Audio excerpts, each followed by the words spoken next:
Sinauli, the place where history decided to throw a surprise party and archaeologists showed up with shovels instead of balloons. Hi, I am Ancient Swan and I've probably got some explaining to do. Nestled in western Uttar Pradesh, India, this ancient site was minding its own business, all hidden underground for thousands of years, until one day a farmer casually stumbled upon skeletons and copper artifacts. While most people find old coins or broken pottery in their backyard, this guy found an entire civilization. Homeboy just went out one day and won the archaeological lottery. Major findings from Sinauli date the site to around 2000 to 1500 BCE and ascribed to the ochre-colored pottery culture which was contemporaneous here with the late Harappan culture. Those findings include several wooden coffin burials, copper swords, helmets and wooden carts with solid disc wheels and protected by copper sheets, as well as flask-shaped vessels, terracotta figurines, gold bracelets and beads of semi-precious stones. So it's fair to say these farmers found themselves a nice little treasure. I wish I could find a treasure someday. Quite literally, my entire life depends on it because I'm going absolutely bloody nowhere. Or a winning lottery ticket. That would suit me nicely as well. The treasures found here have since been popularly associated with the Hindu epics, such as the Mahabharata, as the carts evoke similarities with chariots in the epic narratives. And local legends tell that Sinauli is one of the 5 cities that Krishna unsuccessfully negotiated with the Kaurava princes to avoid the war at Kurukshetra. Now let's get back to those shiny things called wheels and carts, or as I'm going to call them, chariots, suggesting the presence of horses in India before the arrival of the Indo-Aryans. Yes, chariots, because apparently Sinauli wasn't just a sleepy little settlement. It was a Bronze Age fast and furious set. These weren't your average wooden carts. They had solid disc wheels covered in copper, which means they were built to last. Imagine at a time when the wheel was in its infancy and didn't even have spokes yet, just solid circles of wood cut from a tree trunk. Imagine all the other losers are rolling around on their solid wheels and then you rock up alongside them sporting shiny copper hubcaps. Can you imagine the jealousy? Be honest, even today, how many women do you think you could pick up rolling slowly along Hollywood Boulevard on a wooden chariot with copper wheels? I guarantee you will get at least one.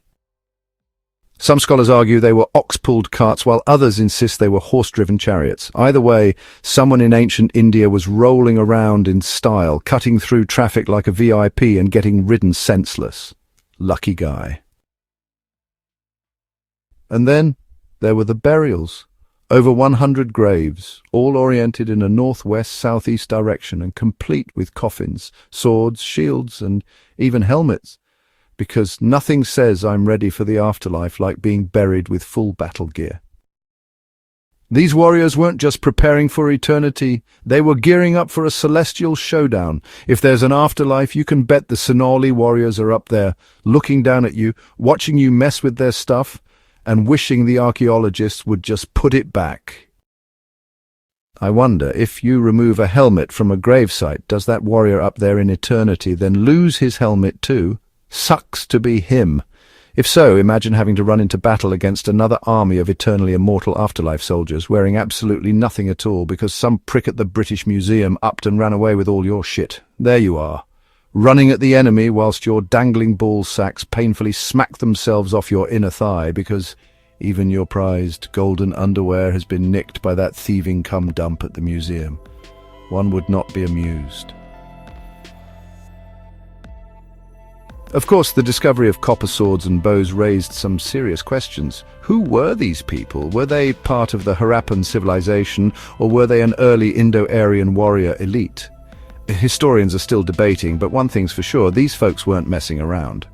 They had advanced metallurgy and a flair for dramatic exits. If Sinauli had a motto, it would be go Sinauli or go home. So what's the takeaway? Sinauli wasn't just another ancient site, it was a game changer. Sinauli rewrote history, challenged old theories, and reminded us that sometimes the biggest discoveries happen when someone is just trying to plow a field. You know who else changed history? Not me.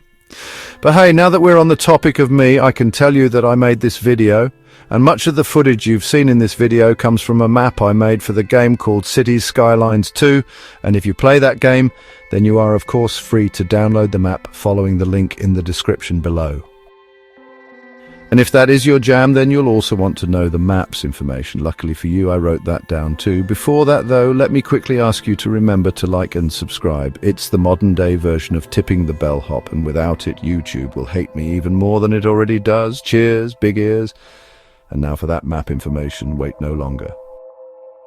Climate, 10 to 31 degrees Celsius. Buildable area, 88%. Outside connections, roads, rail, sea, air, power. Natural resources: wheat 175 square kilometers, forest 118 kilotons, ore 128 kilotons, oil 107 kilotons. Terrain: flat, very, very flat. Right then, troops, I hope you paid attention and I hope you learned something valuable. For me, I have been given the brilliant idea of covering my bike wheels with copper sheets in an attempt to turn my wife on. And also, perhaps it is better to leave things where they be, lest you enrage a dead soldier who is likely up in heaven or hell, patiently awaiting your death, so he can beat you to a bloody pulp and make you wish you'd never bothered dying in the first place. I'm off again. It's the thing I do when I'm not sitting here. Cheerio, lovely people. Peace, love and Sinauli. Goodbye!